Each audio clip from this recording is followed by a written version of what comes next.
Olá, meus amores e minhas amoras. Então, chegámos à última semana de março, o primeiro trimestre do ano, e eu tenho andado um bocadinho desaparecida e um bocadinho em falta para com vocês, porque eu prometi vir aqui a partilhar as minhas aventuras e as minhas epopeias, e então, da minha busca, não é? Da minha procura da cura do cancro. E vocês já me deixaram de perguntar, mas eu sei que a pergunta ainda permanece nas vossas mentes, na vossa cabeça, que é, então, como é que correram os tratamentos lá na Alemanha? E o que é que eu fui fazer efetivamente à Alemanha? Então, em dezembro, eu fui à Alemanha fazer um tratamento com células dendríticas.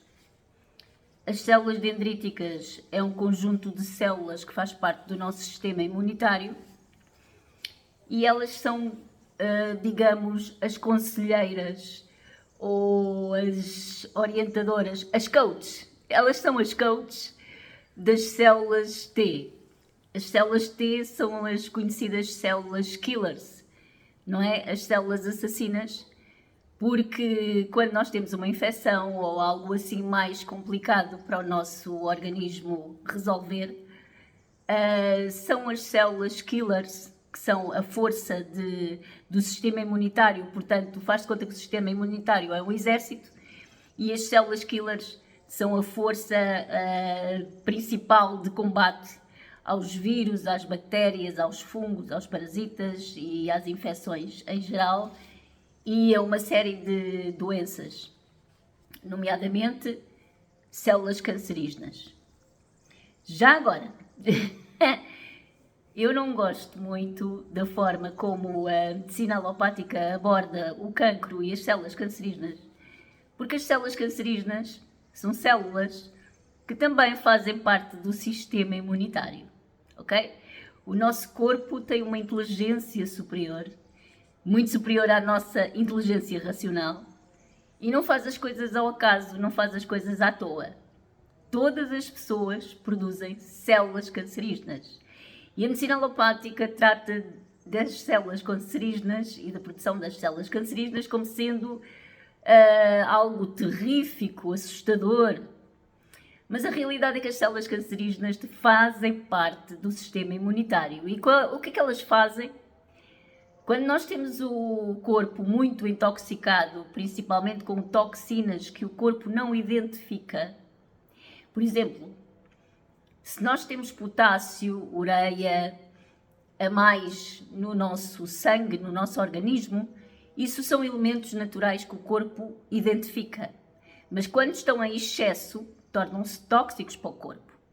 No entanto, existem outros elementos tóxicos, como metais pesados, que vêm da poluição, que vêm de todos os químicos que são utilizados hoje em dia em tudo e mais alguma coisa, nomeadamente em detergentes, em cremes, na comida, não é? Como os corantes, conservantes.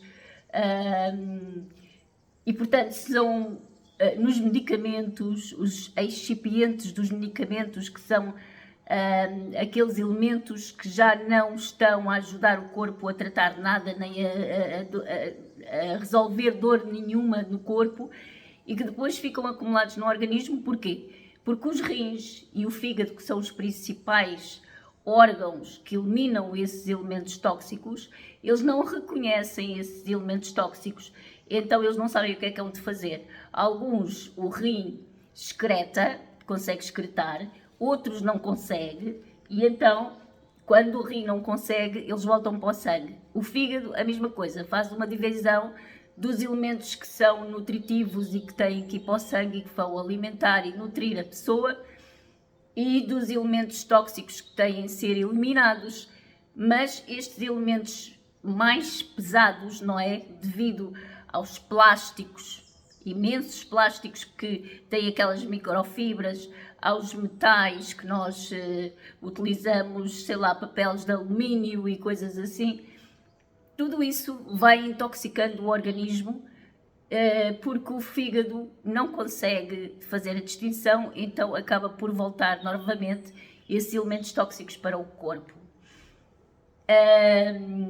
E nessa altura, quando esses elementos tóxicos voltam para o corpo, o que acontece? Há uma produção maior de células cancerígenas, porque o papel das células cancerígenas no nosso organismo é comer esses elementos tóxicos que o nosso organismo não consegue eliminar.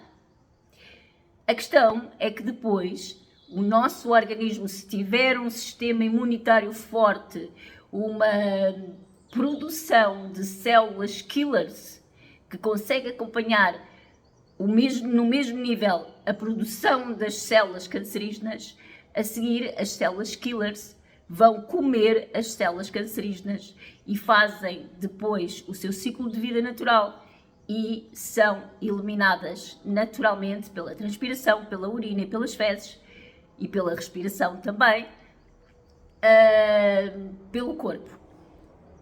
Quando o organismo não consegue acompanhar a produção de células killers em relação às células cancerígenas, porque o organismo está muito intoxicado devido a todos os géneros de poluição, como eu já disse, então aí há um problema, porque as células cancerígenas elas não têm a capacidade de fazer a apoptose, que é a morte celular, ou seja, elas são eternas, elas vivem eternamente. Então, nesse caso, o que é que vai acontecer? Elas vão se alojar num determinado sítio do corpo. Pode ser num órgão, não é? No meu caso, a mama. Ou pode ser na parede, sei lá, numa parede muscular, por trás dos músculos do abdômen, por exemplo, às vezes acontece. Ou pronto, elas vão se alojar num sítio qualquer e a partir daí, a partir do momento em que elas se alojam num local, elas começam-se a dividir e ao dividir multiplicam-se descontroladamente e então é aí que surge o tumor já numa fase visível, já numa fase perceptível que já se detecta nos exames que se fazem nos hospitais. Portanto, as células cancerígenas fazem parte do sistema imunitário, elas terão que fazer o seu papel, desempenhar a sua função e por isso é muito importante nós evitarmos cada vez mais os elementos tóxicos, porque o organismo vai produzir a quantidade de células cancerígenas em função da toxicidade química e artificial, digamos assim, que o organismo tiver mais ou menos sobrecarregado. Pronto, depois desta explicação, que eu agora já me perdi no que é que estava a dizer, mas pronto, as células dendríticas. As células dendríticas são as células orientadoras das células killers, ou seja, elas estimulam. As células dendríticas são produzidas no timo, que é uma coisinha, um órgãozinho que nós temos aqui no externo.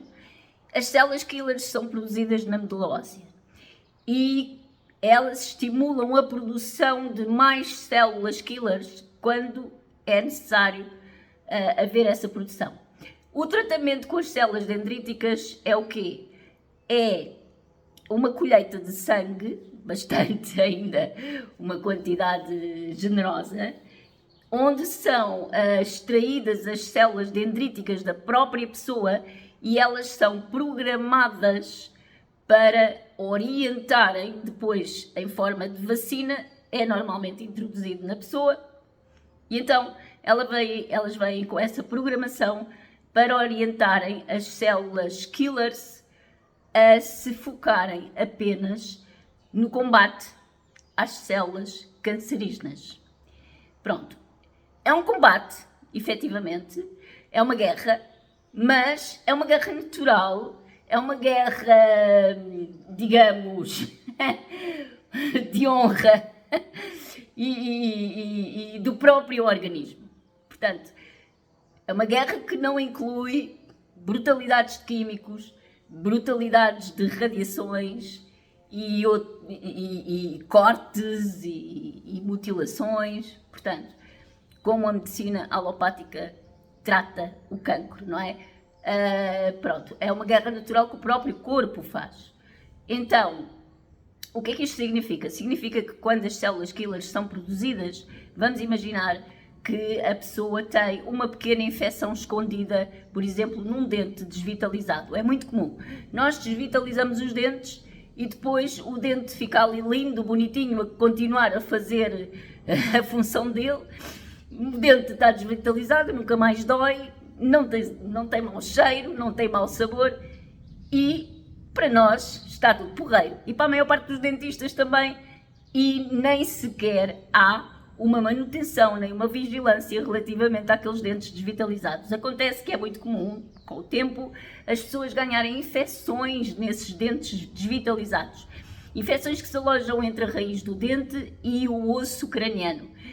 Então, são as chamadas infecções escondidas, porque nós não damos conta que está ali uma infecção. Não dói, não incomoda, não existe. Então, as células killers, quando são produzidas, elas começam a andar no organismo à procura de vírus, bactérias e etc. para exercerem a sua função, que é matar essa bicharada toda. E quando chegam à infecção do dente, elas andam a passear e dizem: olha ali uma infecçãozinha no dente. Então, as células dendríticas programadas, o que é que elas vão fazer? Elas vão dizer assim: não, espera aí, a infecçãozinha do dente está lá, é chatinha, mas está controlada. Então, foca-te, porque a tua função agora é procurar as células cancerígenas e é as células cancerígenas que tu tens que eliminar. Portanto, o tratamento das células dendríticas é isso. É programar as células dendríticas para as orientar, para que as células killers se foquem apenas nas células cancerígenas, naquele determinado espaço de tempo que normalmente são 3 meses, e ao fim de 3 meses há uma revisão para ver como é que foi o desempenho e como é que a pessoa está também a reagir e o organismo está a reagir a esse tratamento. Foi isso que eu fui fazer à Alemanha. Agora, este tratamento com as células dendríticas pode ser aplicado em numa de 3 fases. Existe aquela fase precoce, em que o cancro é detectado muito no início e a pessoa pode fazer, por exemplo, hormonoterapia e imunoterapia. Se responder ao tratamento hormonal, pode fazer hormonoterapia e imunoterapia e depois fazer o tratamento com as células dendríticas. Numa fase inicial, com imunoterapia, resulta muito bem. Depois, há uma outra fase em que a pessoa fez tratamentos de quimioterapia, fez tratamentos de radioterapia e fez a cirurgia, não é? Para extrair o tumor. E depois, normalmente, quando se extrai o tumor, a medicina alopática recomenda como tratamento de prevenção, digamos assim, o corpo já não tem tumor, já não dá sinais, já não tem marcadores, mas com prevenção, para que não apareça tão rapidamente nos próximos anos, recomendam fazer mais sessões de quimioterapia e ou radioterapia. Então, as células dendríticas, o tratamento com as células dendríticas, aqui surge como alternativa a essa quimioterapia e ou radioterapia, depois da pessoa ter extraído o tumor e do corpo já não dar indícios de tumor, só como tratamento de prevenção. E este tratamento com as células dendríticas tem uma vantagem muito grande porque não tem os efeitos secundários que a quimio nem a rádio têm.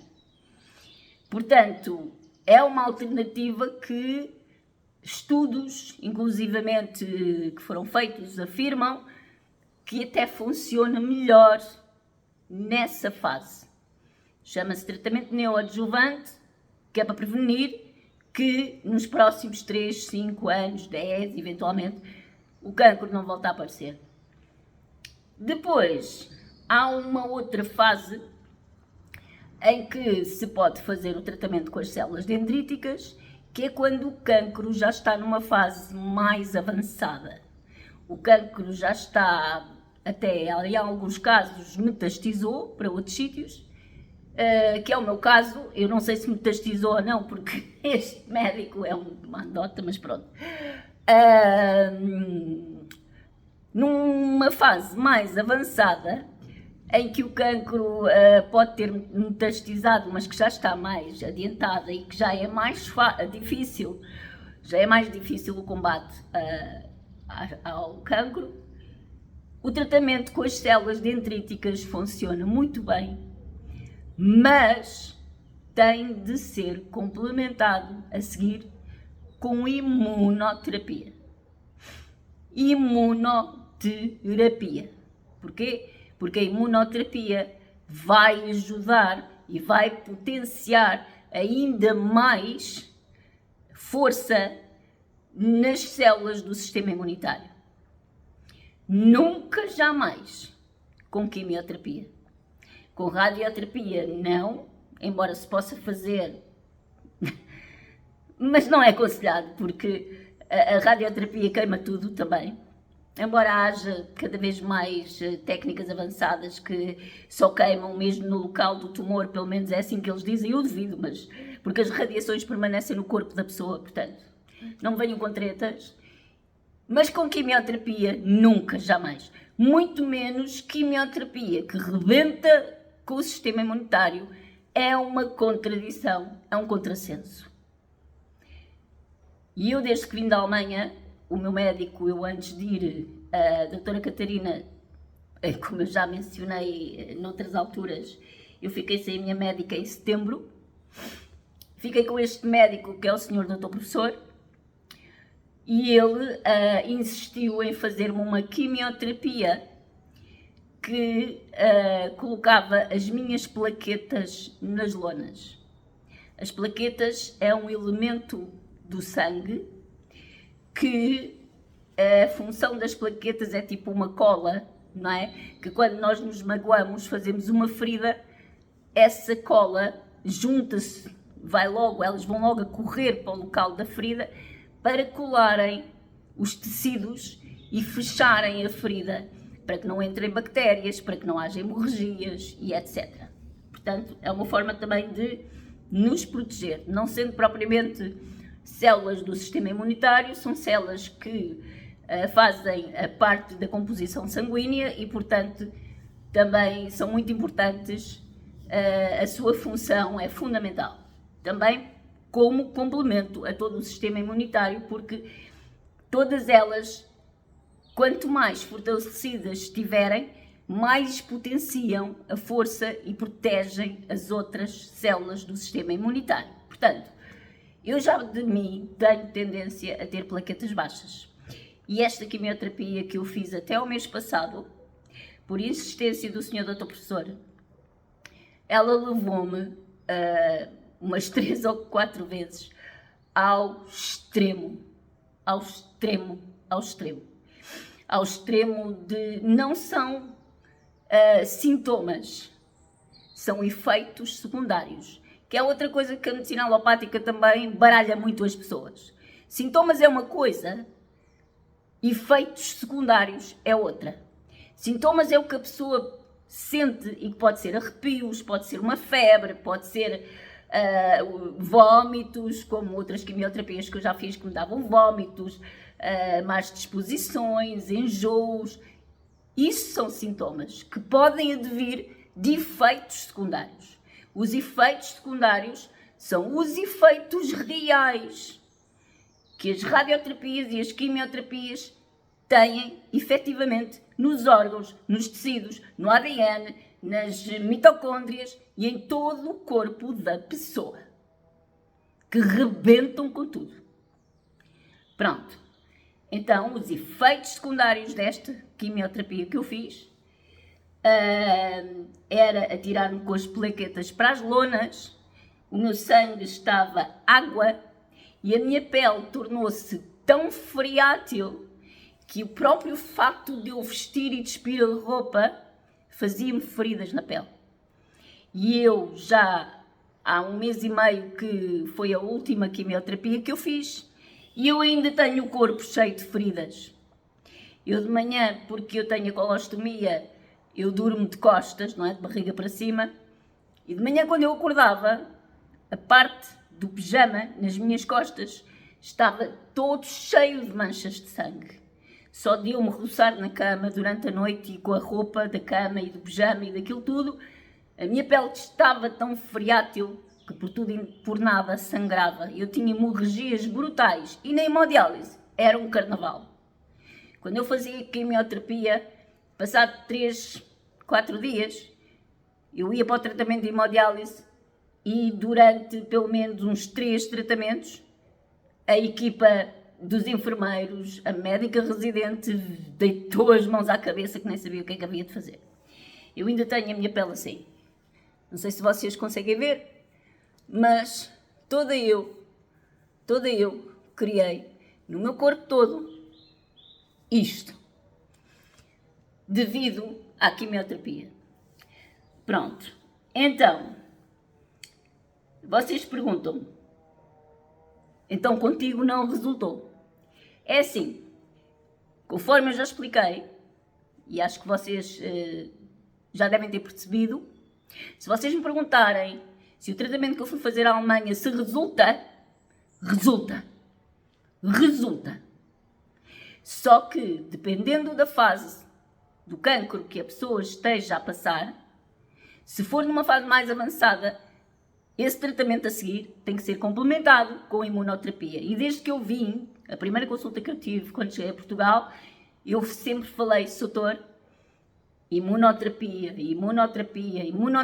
foi sempre a única coisa que resultou comigo. Eu metabolizo as quimioterapias de maneira diferente das outras pessoas. As radiações da radioterapia também não dá. Eu fiz uma sessão de radioterapia no início, quando isto ainda estava assim, mais ou menos mais pequenino, e a doutora Catarina percebeu logo que não era para mim. E ele agora insiste para eu ir fazer radioterapia.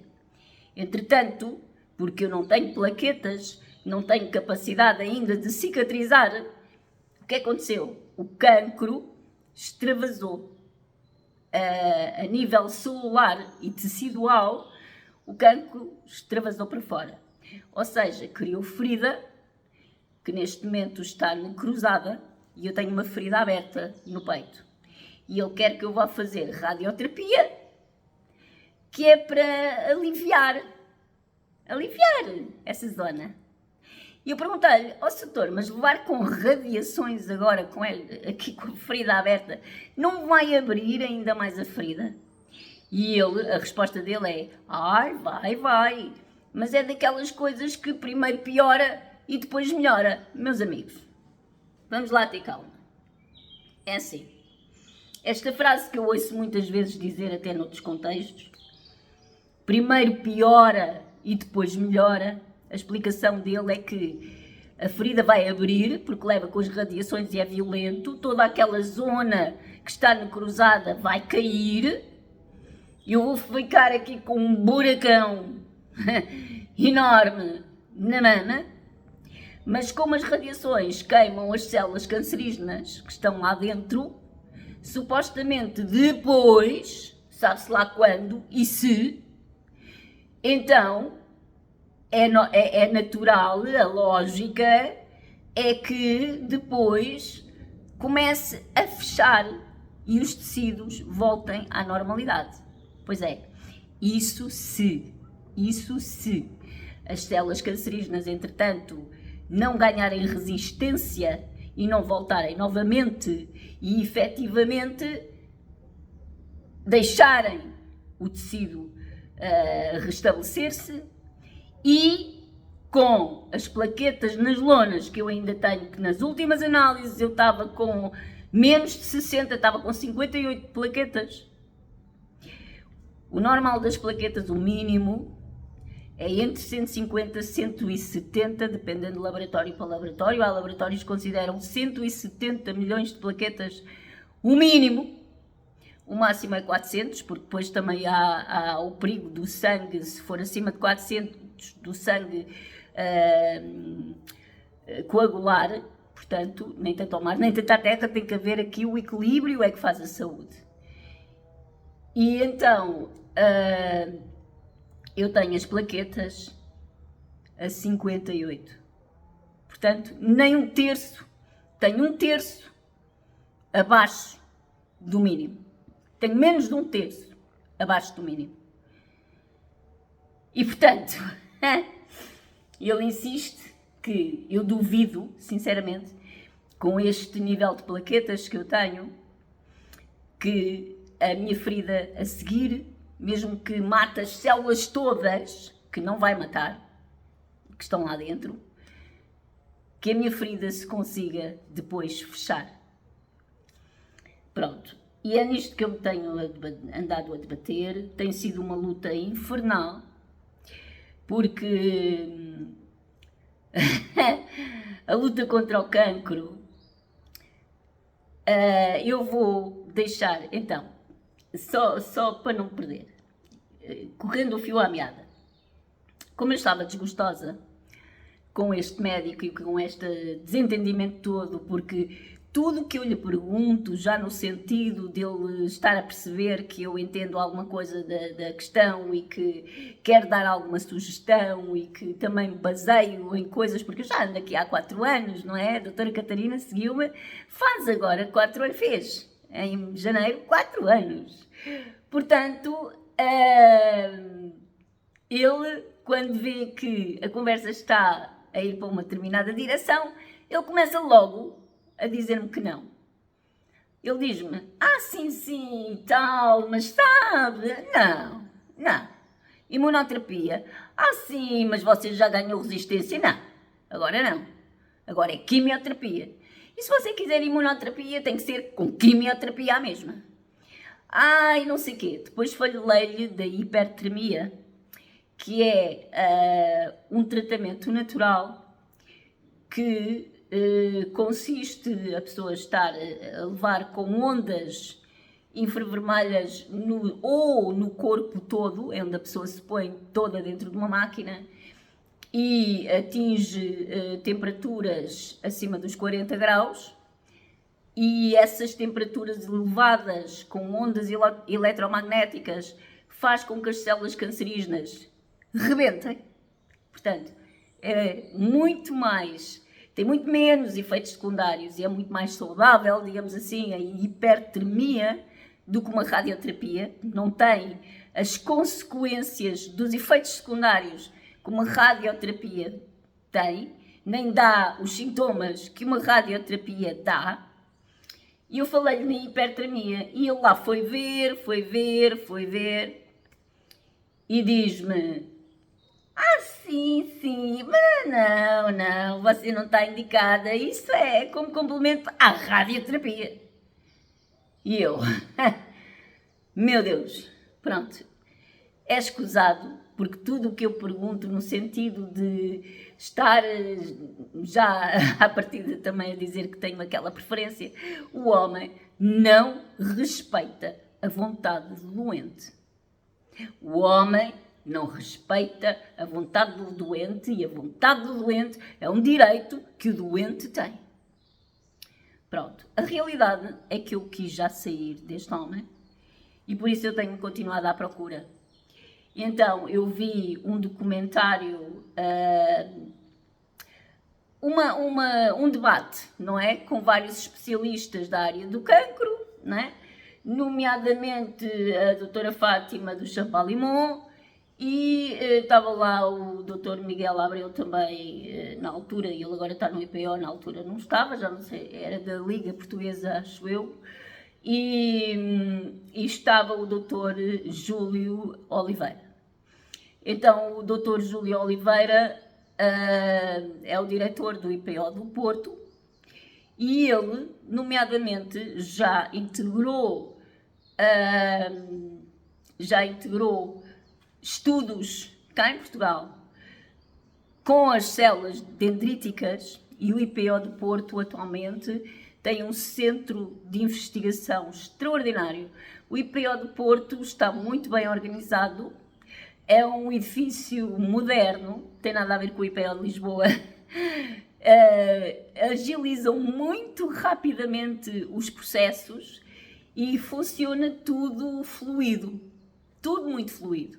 As pessoas são simpáticas, em termos gerais, e tudo, até parece um hospital particular, quase. E tem um centro de investigação neste momento, cá em Portugal, que comparando com o do Champalimaud, entre um e outro, eu não sei qual é que é melhor neste momento, para a área do cancro, efetivamente.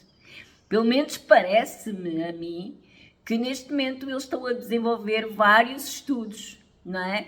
E várias investigações na área do cancro, onde estão a integrar vários grupos de pessoas que não vejo essa dinâmica tão ativa no Champalimaud, pelo menos. Pronto, não interessa, não quero fazer comparações, nem criar guerras, pronto, é uma opinião minha, pessoal. Então, eu vi esse debate, o Dr. Júlio Oliveira já integrou um estudo com as células dendríticas, onde ele efetivamente diz que numa fase do cancro avançada, o tratamento das células dendríticas funciona muito bem, mas tem que ser complementado com imunoterapia. E se o cancro responder à hormonoterapia, então também com hormonoterapia, evidentemente. Também ajuda a travar e também é uma boa resposta. Pronto, eu vi isto e mais uma série ao longo do debate de coisas que ele disse e que eu senti que vinha exatamente ao encontro daquilo que eu sinto, daquilo que eu acredito e daquilo que eu acho que é para mim. Parecia que ele estava a falar para mim. Então eu partilhei isto com uma amiguinha minha, não é? Minha querida Joana Bastos, que me tem dado um apoio extraordinário ultimamente, nos últimos meses, nesta minha fase de maior ansiedade, não é? E ela disse-me, epá, mas contacto. E eu agora como é que eu vou contactar? Então ela é que lá fez a pesquisa e viu que ele estava no LinkedIn e mandou uma página dele e disse-me, incentivou-me muito para eu lhe mandar uma mensagem e eu, muito sinceramente, eu mandei-lhe a mensagem e nunca esperei que ele me respondesse, não é? Porque às vezes médicos, diretores do IPO têm páginas no LinkedIn, mas às vezes nem sequer essas páginas estão sequer ativas, muitas das vezes nem sequer estão imenso tempo sem lá aparecer, nem usar as páginas e, portanto, eu nunca pensei que ele me respondesse. A realidade é que o Dr. Júlio Oliveira respondeu-me, nem foi de um dia para o outro, foi numa questão de horas. E ele lá me respondeu, deu-me todas as indicações de como é que eu havia de fazer, para onde é que eu havia de enviar toda a informação, não é? Dos relatórios e dos exames que eu tenho. E também eu enviei tudo por e-mail e eu pensei, bom, agora vou estar um tempo à espera. Mas não, por exemplo, eu enviei numa quinta-feira e logo a seguir eles marcam para segunda-feira a seguir eu ir lá à consulta de segunda opinião. Então eu fui à consulta de segunda opinião, fui logo nesse fim de semana para Brasil ao Porto, como vocês me viram lá no comboiozinho a ir para o Porto. E segunda-feira fui à consulta de segunda opinião. Acontece que na consulta de segunda opinião estavam lá 6 médicos da equipa, não é? da equipa da oncologia da mama, e nenhum deles era o Dr. Júlio Oliveira. O processo foi tão rapidamente agilizado, eu até lhe disse, doutor, eu nem estava à espera que fosse assim tão rápido, porque em Lisboa eu estou habituada a que as coisas demorem mais, não é? Sejam mais demoradas. Mas eu criei uma expectativa e uma esperança e um entusiasmo tão grande com a forma como tudo se processou tão rápido, que eu esperava pelo menos, podia estar lá 6, podiam estar lá 10, podiam estar lá 20, mas pelo menos um deles ser ele. Porque eu gostava de ter efetivamente falado com ele pessoalmente, colocar-lhe a ele algumas questões, nomeadamente sobre aquilo que eu fui fazer à Alemanha, que era um assunto também que ele estava muito por dentro, das células dendríticas, e pronto, mas ele não esteve presente na consulta. E o Dr. Miguel Abreu, que foi o médico principal que falou em representação de todos os outros que lá estavam e depois com a concordância dos outros todos também, não é? Acharam que, devido à complexidade da minha situação, que eu não tinha indicação para integrar estudo nenhum. E eu até disse, como assim, Sr. Doutor, não tenho indicação para integrar estudo nenhum, se eu já integrei estudos com a doutora Catarina? Muito à responsabilidade dela, muito em conjunto, só eu e ela. E talvez, não propriamente em grupos, mas incluída em grupos, sim, incluída em grupos, mas se calhar um bocadinho à margem, porque efetivamente eu tenho outras comorbilidades que as outras pessoas não têm. E ele disse, só o facto de você fazer hemodiálise, você já não está indicada para integrar estudo nenhum. Pronto. E eu saí de lá do IPO do Porto, mais uma vez com aquela sensação de uma porta fechada, não é? De uma porta que se fechou. E, portanto, como... porque isto é tudo... Quem está de fora e não passa pela situação, e eu própria, muitas vezes, eu penso, epá, não vou aparecer mais na consulta, eu não quero saber, vou virar costas. A realidade é que dá medo, porque mesmo que eu me queira virar para as medicinas naturais, digamos assim, medicinas complementares que muitos hospitais, por exemplo, a hipertermia e alguns dos procedimentos das medicinas naturais que já se fazem também em hospitais da medicina convencional, o eu assumir sozinha apenas o caminho das medicinas naturais é assustador. É assustador porque as medicinas naturais, infelizmente, não são reconhecidas, muitas não são homologadas e, principalmente, não têm a estrutura, como, por exemplo, a estrutura hospitalar tem, não é? A estrutura que um hospital tem. Por exemplo, eu quando fazia os tratamentos de imunoterapia, eu tinha que fazer uma ecocardiografia todo 21 e 21 dias. Antes de ir fazer o tratamento, eu tinha que fazer essa ecocardiografia para ir monitorizar de tratamento para tratamento como é que estava o meu coração, porque a imunoterapia também é cardiotóxica. Portanto, mesmo a imunoterapia não sendo tão violenta como as quimioterapias e as radioterapias, também tem os efeitos secundários, porque atua no coração e atua no fígado e também cria nesses órgãos fragilidades que podem vir depois a médio prazo, tornarem-se complicações e fazer com que esses órgãos adoeçam.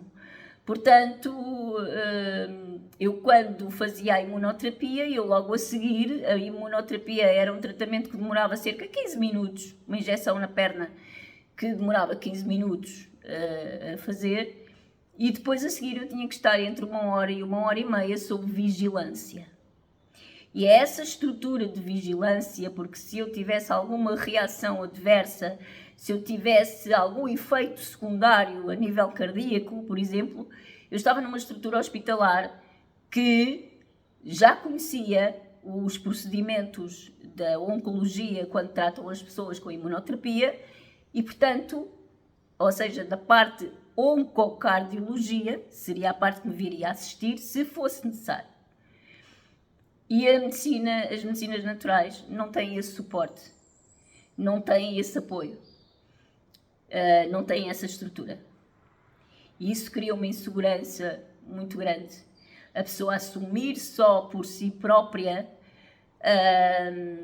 o virar costas definitivamente à medicina alopática, porque não se está a dar com ela, porque a medicina alopática também não garante nada. Porque mesmo esta questão de agora eles dizerem que eu tenho que fazer radioterapia para encerrar a ferida, quer dizer, primeiro vai abrir mais, primeiro vai piorar para depois melhorar. Isto é uma frase do primeiro piora para depois melhora, é uma frase que foi dita por um médico naturopata, por um médico naturista. Mas o que ele estava a referir era aos sintomas de desintoxicação do corpo. Quando o corpo está a desintoxicar, o corpo tem sintomas que a pessoa com aqueles sintomas dá a sensação que está a ficar pior. Portanto, primeiro piora, mas depois quando o corpo se desintoxica todo, a pessoa melhora porque já está desintoxicada. São sintomas. Não estamos a falar em comprometimento de células, em comprometimento de tecidos, em comprometimento de ADNs. Não estamos a falar nisso. Estamos a falar de sintomas. Não estamos a falar de efeitos secundários. E, portanto, a ferida abrir ainda mais e criar aqui um problema que pode vir a dar um 31, que nem eles sabem, nem garantem, porque depois eu pergunto, então, mas com as plaquetas que eu tenho, garante-me que vai conseguir fechar? Nós não garantimos nada, não é? Isso é uma coisa de cada vez, um dia de cada vez, depois vamos gerindo e vamos tratando. Meus amigos, um dia de cada vez. Ok. Então, a questão é que assusta, percebem? Mesmo as negligências, os erros, as não garantias da medicina alopática, o facto dessa medicina ser exercida com o apoio, com a estrutura e com toda a gestão que tem à volta, principalmente a nível hospitalar, faz com que a pessoa tenha uma falsa segurança relativamente a essa medicina. Mas a realidade é que quando nós estamos no consultório, em frente ao médico ou em frente às equipas dos profissionais de saúde, e eles nos falam vamos ter fé, vamos acreditar, não é? Uma coisa que a medicina alopática não, fé, acreditar, é uma coisa que não, a gente baseia-se em evidências. É tudo o contrário da fé e do acreditar. Mas quando eles não têm a resposta, vamos ter fé, vamos acreditar. Pronto, ok. Bom, ainda assim, faz com que as pessoas acabem por optar pela medicina alopática em prol da medicina natural, precisamente porque as pessoas sentem-se mais seguras, devidamente às estruturas, aos apoios e à própria forma como está instituída esta medicina na sociedade em geral.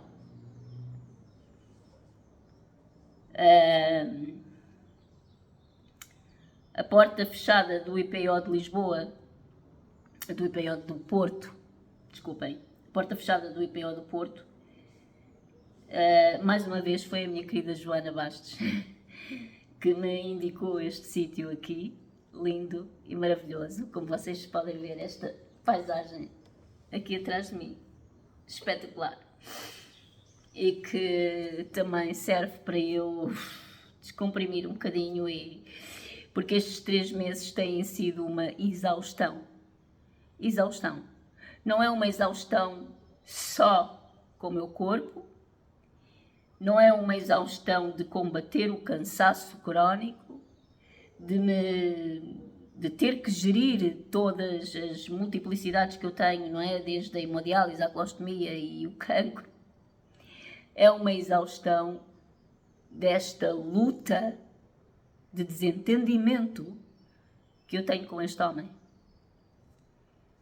Depois eu fui pedir a consulta de enfermagem para me fazerem o penso no hospital, porque eu fui a uma farmácia, já não aguentava a roupa no meu peito. Então fui a uma farmácia e perguntei na farmácia o que é que eles achavam que era o mais indicado para colocar aqui. Então comecei a fazer o penso em casa. Depois o homem diz-me, deixa-me ver, deixa-me 1 mês e meio sem consulta, sem me dizer nada, portanto, deixa de estar aí sossegada, não é? Não me chateis muito. Até que eu liguei para a secretária dele e disse-lhe, olha, Raquel, era a secretária também da doutora Catarina, ela, agora também é a secretária dele. E eu disse-lhe, olha Raquel, é assim, isso é negligência, isso é abandono do doente e mal por mal eu não estou ainda preparada para ficar sozinha a tomar decisões e a gerir a minha situação de cancro da mama, não é? E a fazer pensos em casa e essas coisas assim, por minha conta e risco. Pronto, e então ela lá marcou, foi logo no próprio dia, olha, venha cá daqui a meia hora, pronto, foi logo lá, ele lá me viu, quando ele me quis ver a mama, a minha mama ele não conseguiu ver nada, porque a minha mama está assim, portanto compenso, e então lá me marcou a consulta para a enfermagem, e na enfermagem tem-me dado algum apoio, e depois têm-me encaminhado para paliativos, e depois têm-me encaminhado para a consulta da dor, e eu comecei porque isto dá dores, principalmente nas hemodiálises, porque interfere aqui com as circulações dos sangues e não sei o quê, então dá dores. E lá me receitaram o Nolotil para tomar nas hemodiálises, e depois lá me receitaram novamente a morfina, não é? Pronto, desta vez uma forma mais suave, já não ando assim tão na lua, embora eu me perca ainda um bocado quando tomo a morfina e por isso evito ao máximo, não é? Eu já aprendi muito bem a gerir a dor física e sei quais são os meus limites, não me deixando chegar aos limites, eu evito ao máximo tomar a morfina.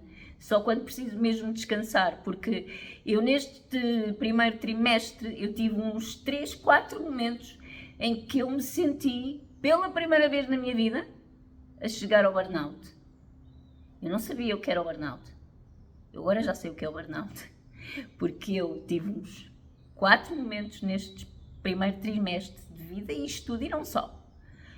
Também tive problemas pessoais, porque ainda estava eu na Alemanha, toda a minha viagem à Alemanha foi...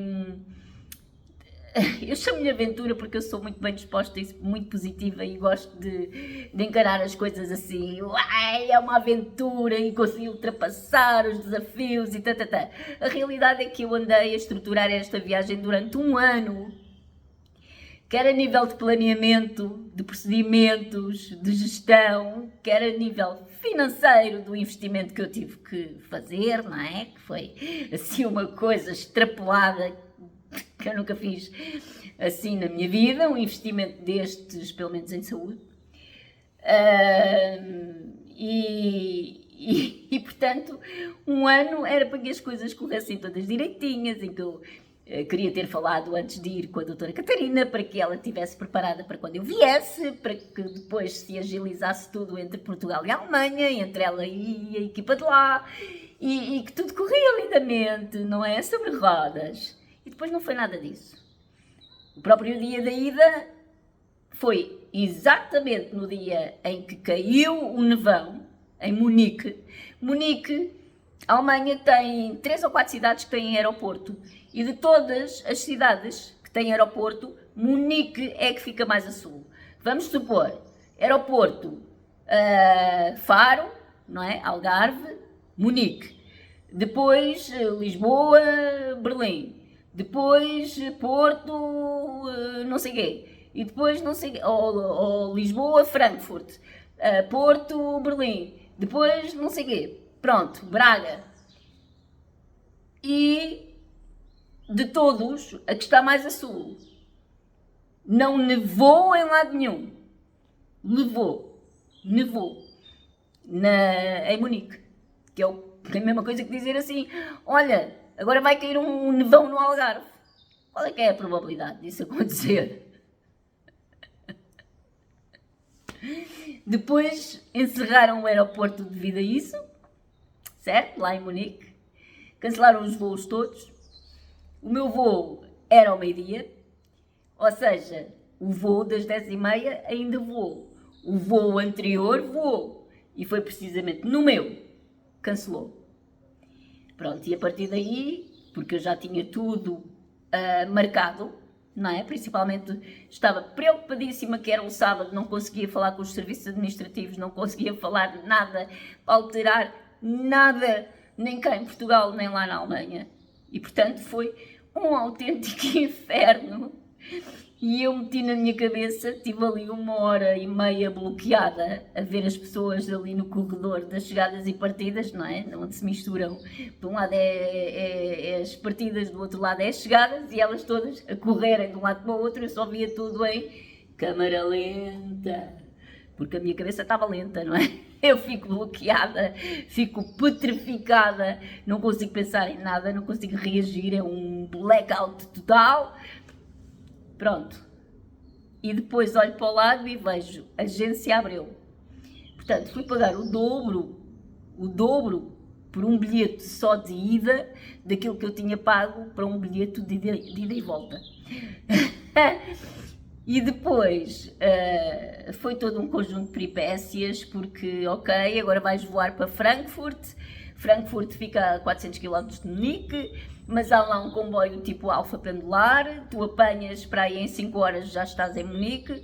Pois é, era tudo muito lindo se não houvesse o nevão, em que as linhas estavam, a partir de uma determinada altura, todas cortadas, e eu mudei de comboio, para aí umas 5 vezes, até efetivamente em regionais, que paravam em todas as estações e apiadeiros, e eu com os malões, não é, a ir de plataforma em plataforma, estava exausta. Porque eu voei às 4 da manhã de Lisboa para Frankfurt. Cheguei lá, eram mais ou menos 8h30 da manhã e eram 7h30 da manhã.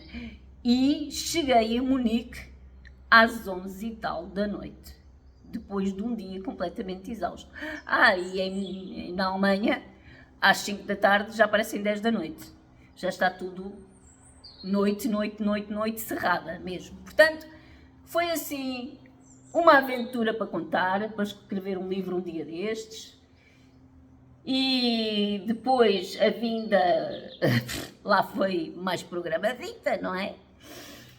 E depois, numa altura em que também me omitiram o facto se a doutora Catarina voltaria, se não voltaria, ela agora está no congresso, e agora está de férias, e agora está de baixa, e agora está assim, e agora está assado, e nunca me deram expectativa nem estimativa nenhuma se ela demorava ou não a vir. Agora continuam a dizer, vem, a gente não sabe quando. Pronto, não interessa.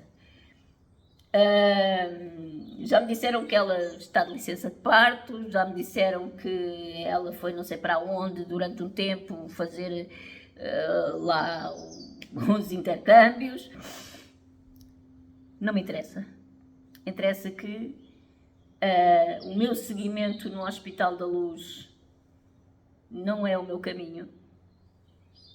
E a minha querida Joaninha trouxe-me até aqui este sítio, na Turena, em Barcelos, mais para os lados de Viana do Castelo, numa localidadezinha chamada Dorrães, em que é muito bonito.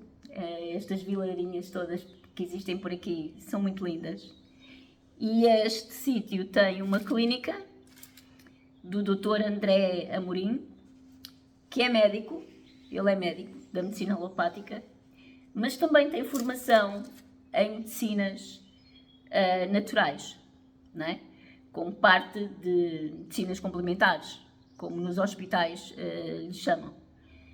E então ele tem aqui implementado já uma série de tratamentos das medicinas naturais, tratamentos modernos, nomeadamente um deles é a hipertermia, é o flutuário, e outras, pronto.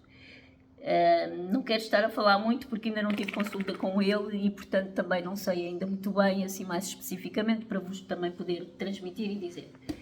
E também não quero criar muita expectativa conforme criei quando fui à consulta do Porto, porque eu estar constantemente a desiludir